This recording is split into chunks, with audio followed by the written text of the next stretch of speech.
देख बेटा, तेरी विधि आई है, उठकर स्वागत नहीं करेगा अपनी पत्नी का?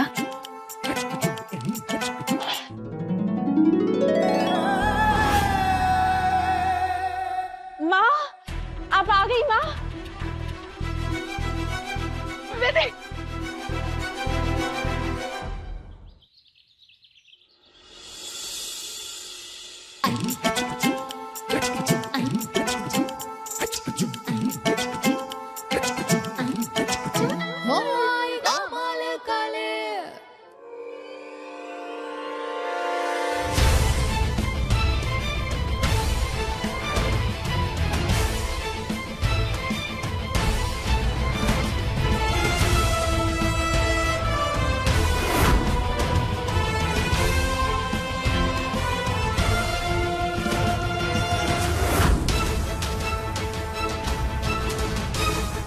ये तो सच में दीदो है। ये उतनी ऊंचाई से गिर के भी बच कैसे गई? और ये मुझे देखकर गुस्सा क्यों नहीं है?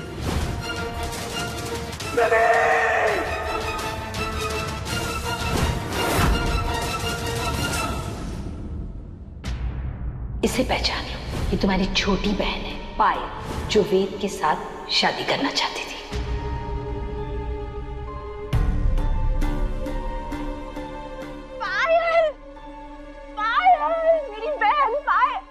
बहुत ज्यादा नौटंकी कर डाली तूने कोमल कली।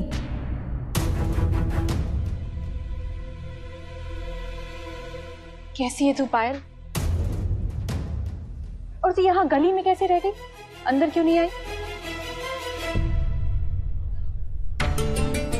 कहीं गिरने के कारण दीदू की याददाश्त गई है क्या? दीदू, आपको याद है ना मैंने आपके साथ क्या किया था? ये किस बारे में बात कर रही है छोरी? मुझे सब कुछ याद है, मैं कुछ नहीं भूली।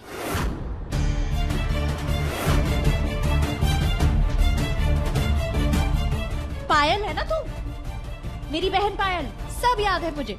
मतलब आपने मुझे माफ कर दिया? हाँ, माफ कर दिया। जो हुआ सो हुआ, भूल जा, घूरे में डाल दे। तू घर जा, मैं अभी आई। अब नहीं दीदो, आप चलो ना मेरे साथ। मुझे बहुत अजीब लगेगा अकेले उस घर में जाने में। एक सेकंड को अकेले छोड़ दे मारी माई, मारे को गला गीला करनो है। क्या हुआ दीदो, नहीं ले चलेंगी आप मुझे? अरे ऐसी क्या बात हो गई? अच्छा ठीक है, चलते हैं। चल।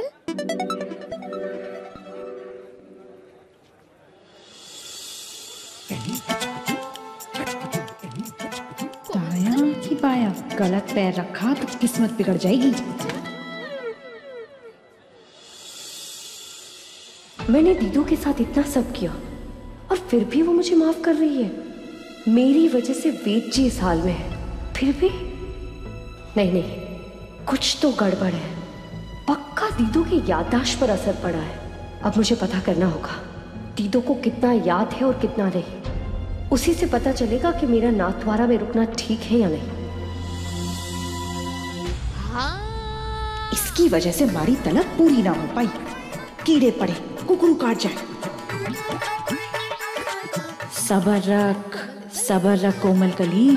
उस 10 लाख का सोच जो थारे को मिलने वाले हैं। माफ करती चल सबको।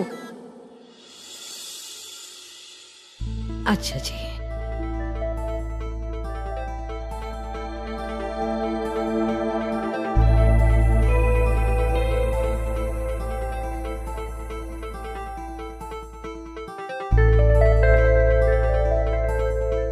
समधन जी नमस्ते। नमस्ते समधन जी, माफ कीजिएगा, वो महिला मंडल से कविता बहन आई थी, उनसे मिलने चली गई थी।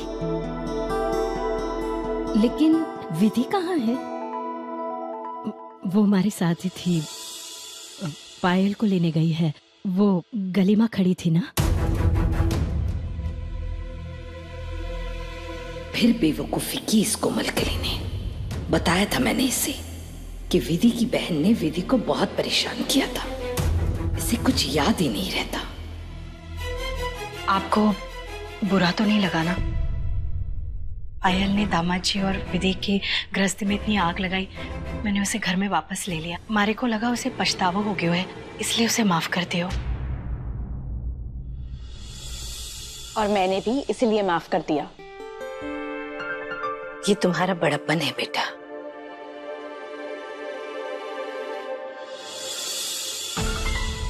सच सच बताओ पायल, वेद जब तुम्हें पहाड़ी पर लेकर गया था, उसके बाद क्या हुआ? विधि के साथ क्या हुआ? वेद की इस हालत का जिम्मेदार कौन है? कसम से आंटी जी, मुझे कुछ नहीं पता। वेद जी और मेरी यही बात हुई थी कि वो दीदों के अलावा कभी किसी के नहीं होंगे। इसलिए मैं भी समझ गई कि मेरी इतनी कोशिशों का कोई फायदा नहीं होने वाला। फिर मैं घर वापस आ गई, माँ से माफी मांगी और तब से तो मैं बस घर पर ही हूँ। मुझे नहीं पता कि दीदो कहाँ गई, वेद जी के दिमाग पर असर कैसे हुआ। तुम जितनी सीधी बनने की कोशिश कर रही हो ना पायल, उतनी हो नहीं, ये मैं अच्छी तरीके से जानती हूँ। पर अफसोस की बात ये है कि वो जो दो लोग सच बता सकते थे ना, वो सच बताने की हालत में नहीं है। विधि गायब है और वेद बेचारा इस हालत में नहीं है। पर आज के बाद तुम मेरे घर नहीं आओगी। हाँ आंटी जी, अब भला मैं उस घर में आकर क्या करूंगी?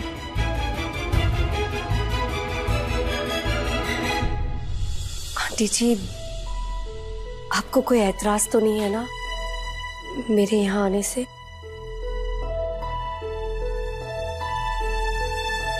जब तुम्हारी माँ ने माफ कर दिया, तुम्हारी बहन ने माफ कर दिया, तो मैं कैसे मना कर सकती हूँ तुम्हें इस घर में आने से?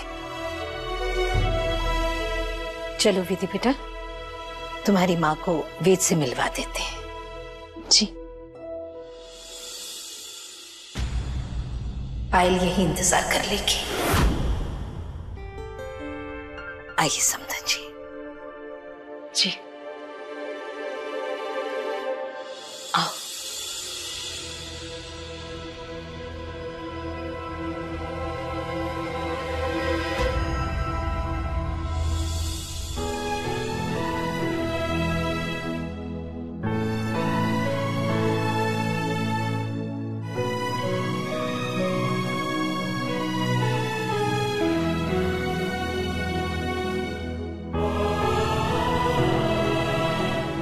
देखना जमाई सा, विधि आ गई है ना, ये आपको बहुत जल्द ठीक कर देगी। इसके तो स्पर्श में ही जादू है।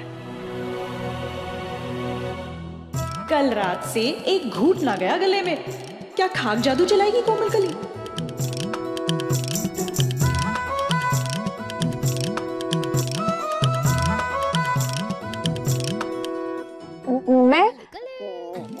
मैं कैसे ठीक कर दूंगी? मैं कोई जादूगरनी थोड़ी ना हूँ।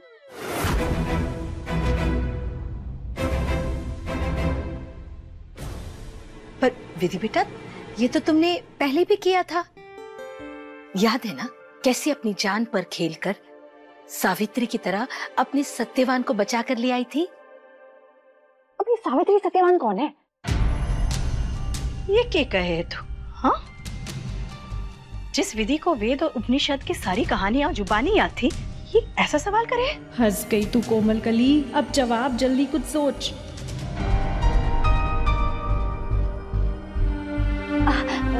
मेरा मतलब था, विधि वेद के सामने सावित्री सत्यवान कौन है? हाँ वही तो।